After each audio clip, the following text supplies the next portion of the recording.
Hey, what is up guys, and welcome back once again to another Fallout 4 settlement build. Today I'm going to be walking you through where the Overboss stays.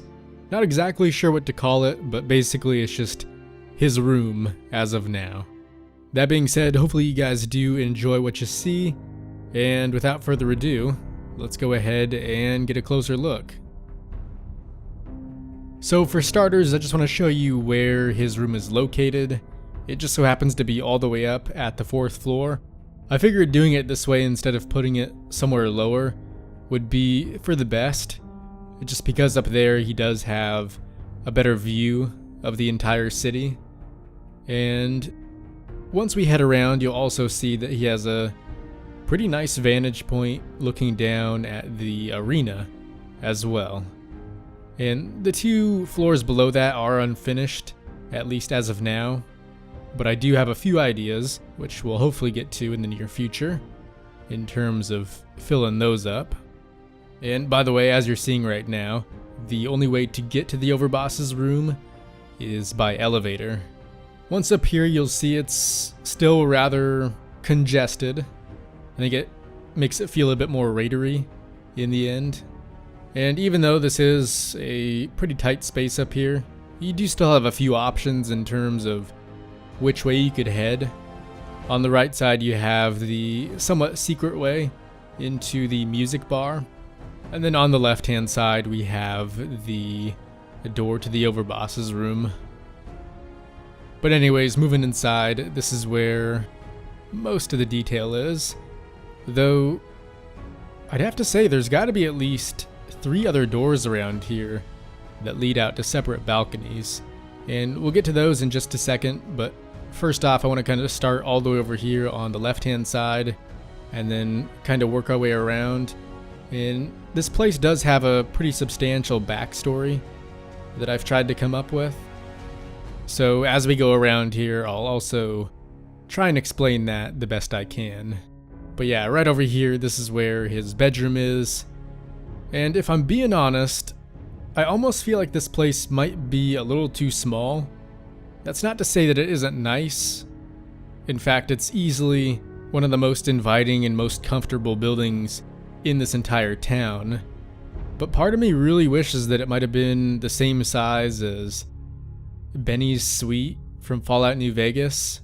So I don't know, I may end up having this just be his temporary home for now, and then making the guy a bigger place sometime in the future. But for now, we're just gonna have to wait and see. Also, to kind of go along with this being a somewhat temporary place, I've tried placing down some things like the suitcase or the big trunk to make it seem like he could easily transport his goods to his next home if need be. And also in here are just some other neat details like the mounted creatures on the back wall, just to make it seem a bit more raidery. And you never know, maybe he took those things down himself and now just hangs them up there as somewhat of a pride type thing, just to kind of show off to any guests who might find themselves in here with him. There are also some smaller details that may go unnoticed from a distance, but as you can see, we have his power armor helmet right here with the captain's hat, and I'll try and explain that a bit more when we get into the backstory. And obviously I could have gone with the standard Raider power armor, but we already have a few suits of that style laying around the town already, so I figured it would be a bit better to mix things up and give him something that really stands out. So this one here is actually a part of the Vim power armor that you find in Far Harbor. And also, speaking of Far Harbor, I figured this magazine here was very reminiscent of Dima, so I thought that would be pretty neat to throw down. And speaking of his connection to Far Harbor, I was thinking that maybe he used to be a member of the Children of Adam until something went wrong. Now, what that was, I haven't exactly decided yet. It could just be that maybe he was starting to lose faith and found more enjoyment in just being a straight up raider and then eventually rose to power. Or it could have been something more along the lines of a betrayal, not by him, but maybe by other members of the Children of Adam.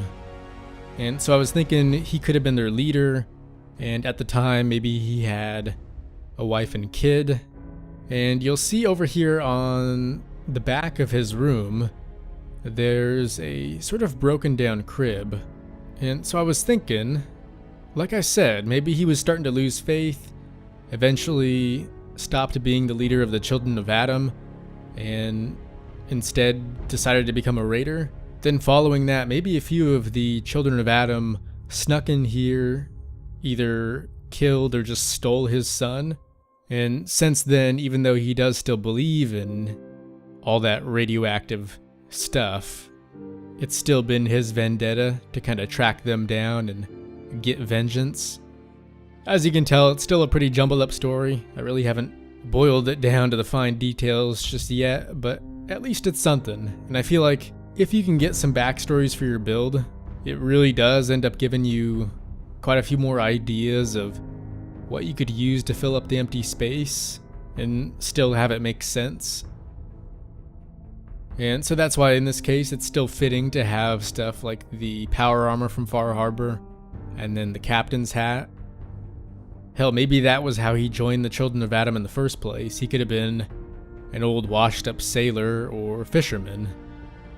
And again, that could be why having stuff like his old Children of Adam gear and weaponry makes sense, along with the Fall of Judgment. Basically, this is a place where if he had a guest here that he just really wasn't getting along with, or maybe a deal they were trying to make was going south, he could basically just kick them off the edge, and if they died, they died.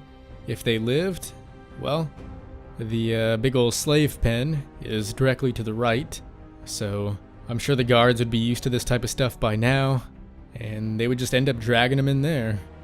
And that would be the last you saw of him, at least in the main part of town. Also, going along with the Children of Adam theme, we also have a few more things from the Far Harbor area, such as some more creatures you may have seen, or weaponry you could have found there. So this one on top is Adam's Judgment, and then below that is a radium rifle. And we also have a few more things in the display case that you'd also stumble upon on the island. I'm not sure about the Pip-Boy, just because even though there was a vault there, it was filled entirely with robots, so maybe that doesn't make too much sense, but it is still a pretty cool item to have laying out nonetheless. And not to mention we're in a vault now, so he could have always just found it here. Oh, and one more thing before we move on. This is the balcony on the front that kind of overlooks the main square of the town.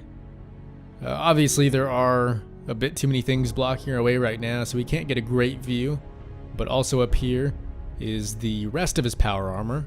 And I decided to go with this one rather than the other Vim sets, just because it was green, and I figured that might fit at least a little bit better with the Children of Adam theme, since for the most part all the radiation you see in this game just so happens to be a greenish yellow color. By the way, even though he is a raider, I figured since he's the Overboss, not only should he have the option to be comfortable, but like I said, he has a family, so I'm sure, once again, even though he may not be a great guy, he still probably wants to do his best to provide for them and also make them comfortable. So we also have some more, what I guess you could call family-oriented areas, such as the kitchen table. And out here we have a few decorations and also one more little backstory. As I mentioned earlier, he no longer has his kid with him, and I was thinking losing the child was maybe a bit more than his wife was willing to take, especially now that she's living the raider lifestyle. So maybe she got completely fed up with things and left him this note, which would most likely just mention that she's taken off and never wants to be seen again. As for the backstories, that really is about it, but we do have a few more details here and there throughout the rest of the build. The reason I didn't place this fridge over in the kitchen area was just so if the Overboss was in the living room, either by himself or with a friend, they would have easier access to a quick snack. But I gotta say, overall, aside from the fact that this place may have turned out a bit too small, at least for the Overboss, I do still really enjoy how everything sort of came together, especially with things like these dividing walls. I think they turned out quite well. And you can really see the difference between the one we have here and then the one next to his bedroom. Just because this is obviously one solid wall, you can't see through it. So this area seems a bit smaller.